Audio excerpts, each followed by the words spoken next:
안녕하세요. 사랑하는 성도님, 영혼의 샘을 은혜의 자리에 오심을 축복합니다. 구원의 주님이 우리와 함께 하십니다. 우리와 함께 하시는 주님을 찬양합니다. 기도합시다. 주님, 감사합니다. 고난주간을 보내는 저희들, 오늘도 주님의 말씀 앞에 섭니다.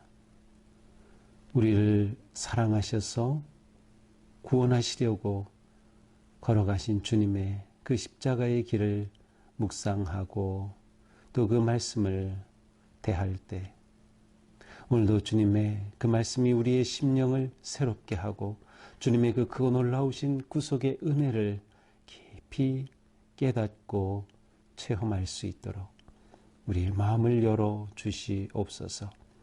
이 시간 주님의 말씀을 읽고 묵상할 때 성령님 오셔서 우리의 마음을 열어주시고 눈을 열어주시고 생각을 열어주시고 새롭게 하여 주셔서 오직 주님의 그 거룩한 구원의 은총 안에 머물게 하여 주시옵소서.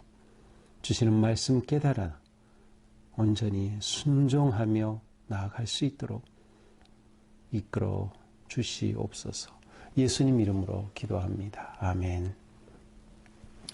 오늘 말씀은 마가복음 14장 43절에서 52절까지입니다.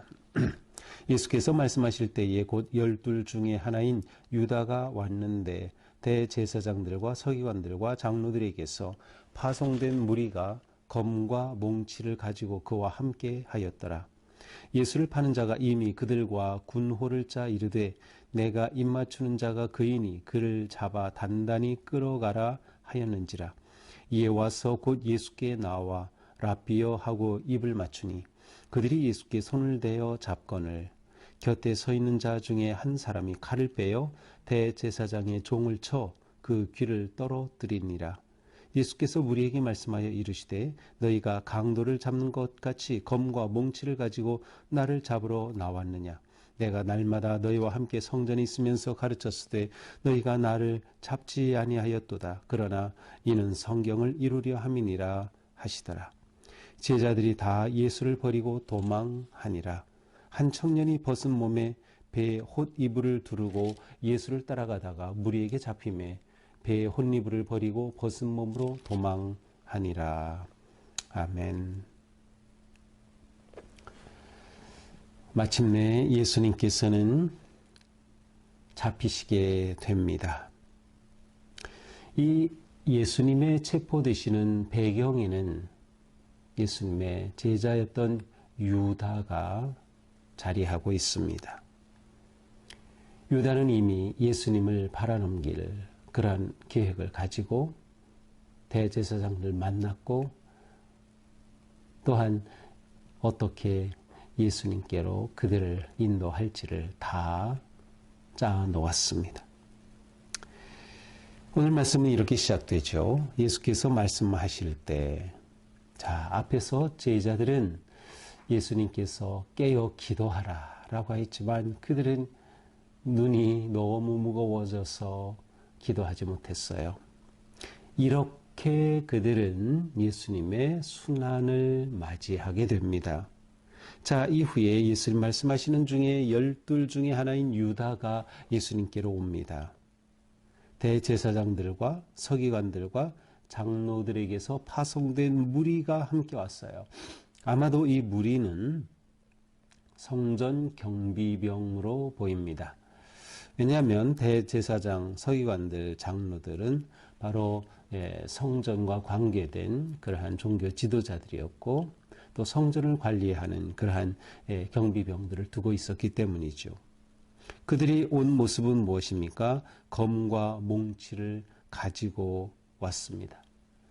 그들의 손에는 검이 들렸고 몽치가 있어서 몽치는 방망이와 같은 그런 나무로 된 그런 흉기로 쓰일 수 있는 그러한 것들이죠.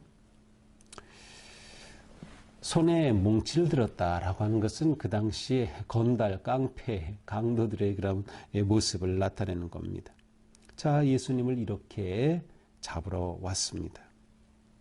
예수를 파는 자가, 예수를 파는 자는 누구죠? 그렇죠. 유다죠. 유다가 이미 그들과 군호를 짜이르되 내가 입맞추는 자가 그이니 그를 잡아 단단히 끌어가라 하는지라.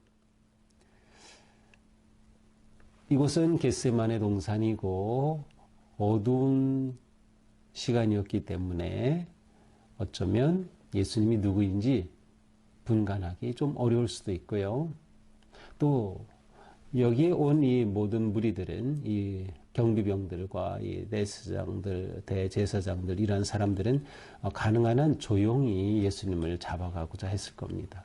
왜냐하면 그들은 무리들을 두려워했어요. 예수님이 많은 사람들에게 선지자로 또 그들에게 정말 새롭게 부각되는 그러한 지도자로 메시아로 그렇게 인정을 받고 많은 사람들이 따르고 있었기 때문에 감히 이 유월절에 모인 많은 사람들이 있는 대낮에는 예수님을 체포할 생각을 못했죠. 하지만 이렇게 밤에 올 때 그들은 단번에 예수를 잡기 위해서 유다와 서로 암호를 맞춘 겁니다. 내가 입맞추는 자가 바로 예수다라고 한 거죠. 물론 이들은 예수님의 얼굴을 본 적이 있었을 거고 예수님을 알아볼 수는 있었겠지만 밤이었던 시간을 생각하면 그들은 놓치지 않고 아주 신속하게 일을 처리하고자 했음을 알 수 있습니다. 그들이 또한 밤에 왔다는 것은 그만큼 그들 자신 스스로도 뭔가 부당한 그러한 일이었다는 것을 보여주는 거죠.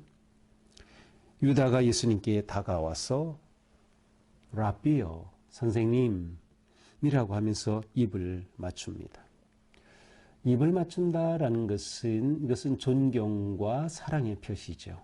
자, 그런데 이날 유다의 입맞춤은 예수님을 팔아넘기는 배반의 입맞춤이었습니다. 라비오 하고 입을 맞추자 그들이 저 사람이다 라고 와서 예수님께 손을 대어 예수님을 체포합니다. 그런데 곁에 있던 한 사람이 칼을 빼어 대제사장의 종을 쳐서 귀를 떨어뜨립니다. 곁에 있던 자 중 한 사람, 이 사람이 누구일까요? 요한복음에 보면 이 사람이 베드로로 나와 있습니다. 그리고 대제사장의 종의 이름은 말고라고 되어 있어요. 이 당시 대제사장은 가야바였죠.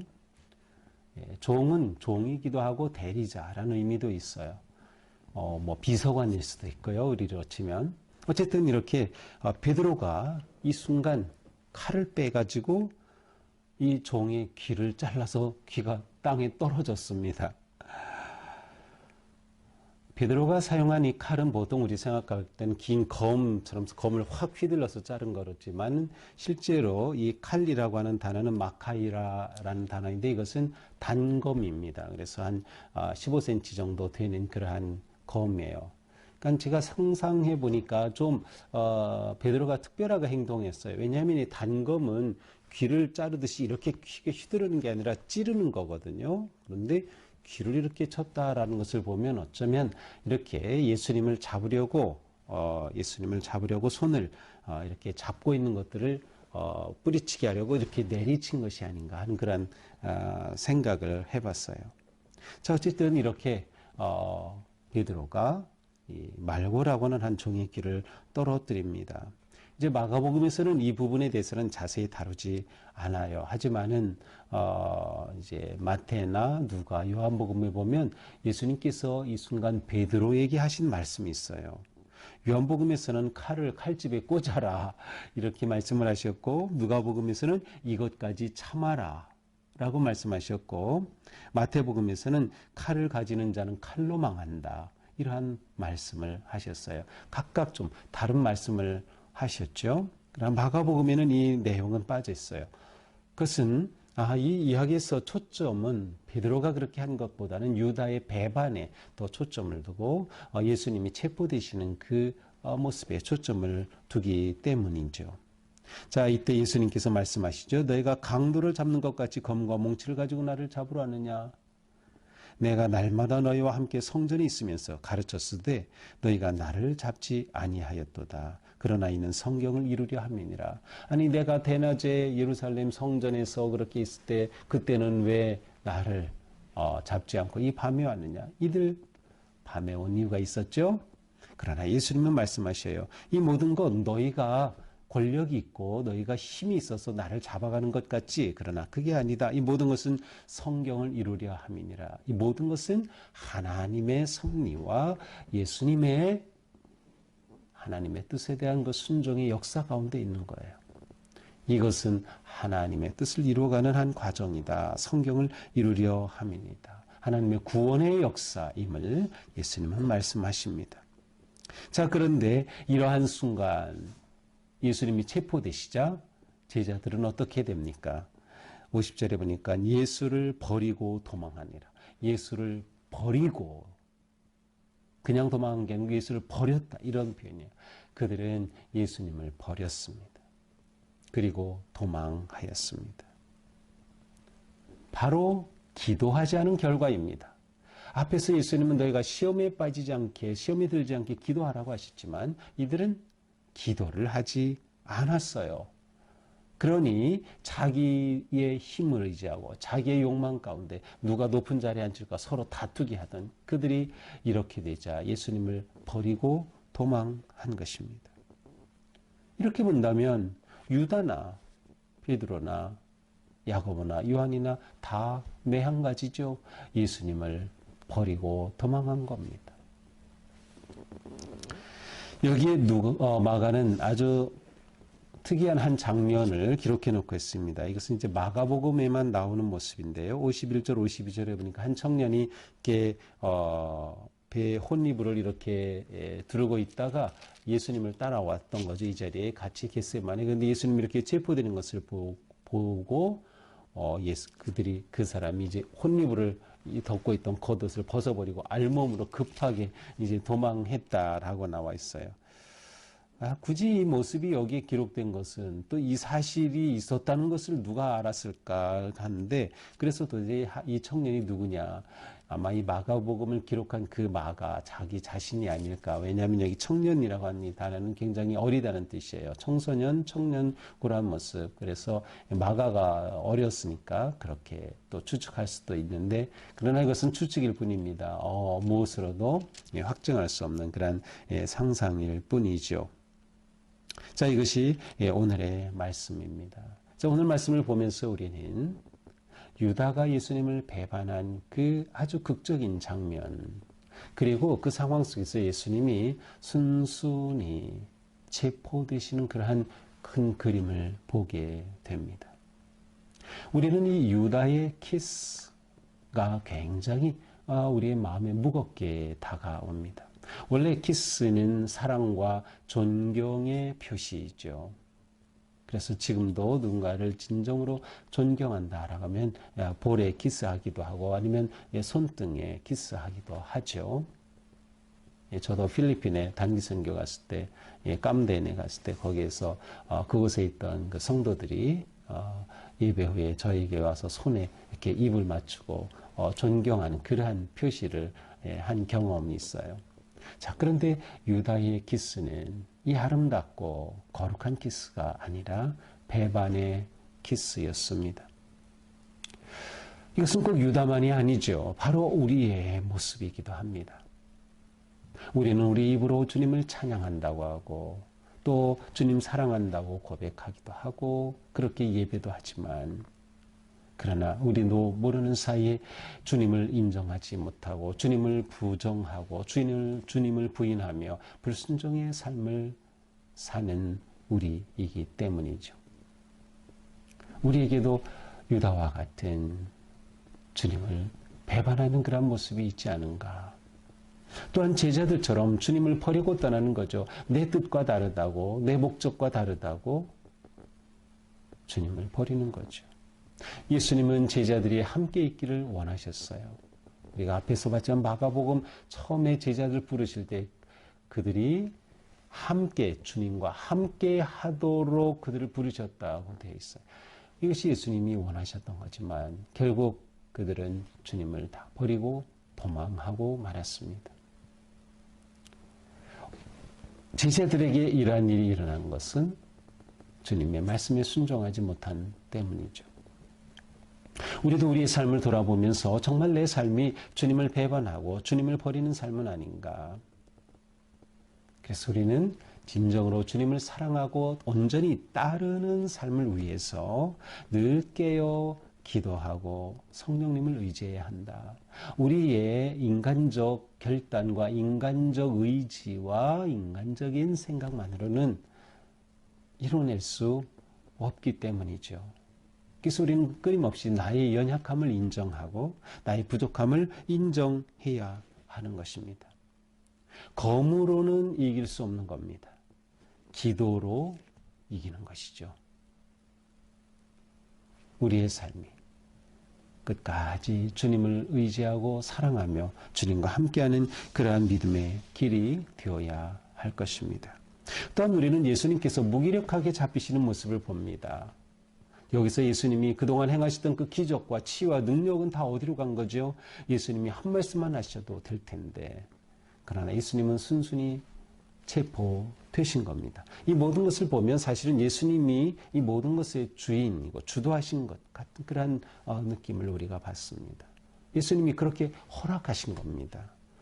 본인이 잡혀가도록 내어주신 거죠. 왜 그렇습니까? 주님의 말씀 그대로 성경을 이루려 하심이니라.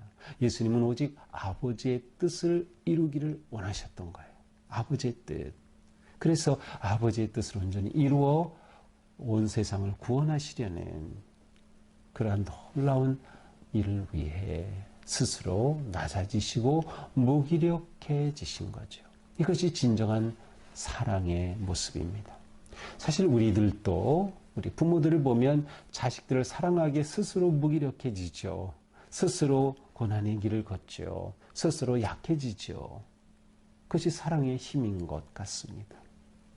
우리가 진정으로 하나님을 사랑하고 이웃을 사랑하며 온전히 예수님을 따르는 제자가 되기 위해 우리는 끊임없이 우리 자신을 낮추고 스스로 겸손하게, 때로는 스스로 무기력해질 수 있는, 때로는 당하고 그 모든 것들을 그대로 포용할 수 있는 그러한 삶을 살아야 하지 않나. 이것이 진정한 제자의 모습이라고 생각합니다. 이것이 온전히 주님을 사랑하는 제자의 순종의 삶이죠. 오늘 말씀 우리가 기억하면서 예수님은 나를 사랑하시고 나를 구원하시기 위해 스스로 약해지시고 체포되셨구나. 스스로 잡히신 거구나. 그러나 그 자리는 또한 유다의 배반의 키스와 제자들이 버리고 떠난 그 예수님의 배반의 깊은 아픔도 있다. 그 모든 것이 다 우리를 위한 것이었다라는 거죠. 주님의 은혜를 생각하면서 오늘 하루도 우리의 삶이 주님 앞에 신실하고 더 온전히 주님을 따르는 그런 복된 삶, 거룩한 삶 되기를 축복합니다. 기도합시다. 주님, 오늘 우리의 삶이 주님의 그 큰 은혜와 사랑을 감사하며 주님의 뜻에 온전히 순종하는 삶 되게 하여 주시옵소서. 우리도 유다처럼 제자들처럼 그렇게 주님을 배반하고 주님을 떠나고 불순종함을 부끄럽게 여기며 주님 앞에 고백합니다. 저희의 이 죄를 용서하여 주시옵소서. 저희가 끝까지 주님을 따르게 하여 주시고 끝까지 주님을 의지하게 하여 주시고 늘 깨어 기도하며 순종의 삶을 살아갈 수 있도록 불쌍히 여겨 주시옵소서. 예수님 이름으로 기도합니다. 아멘.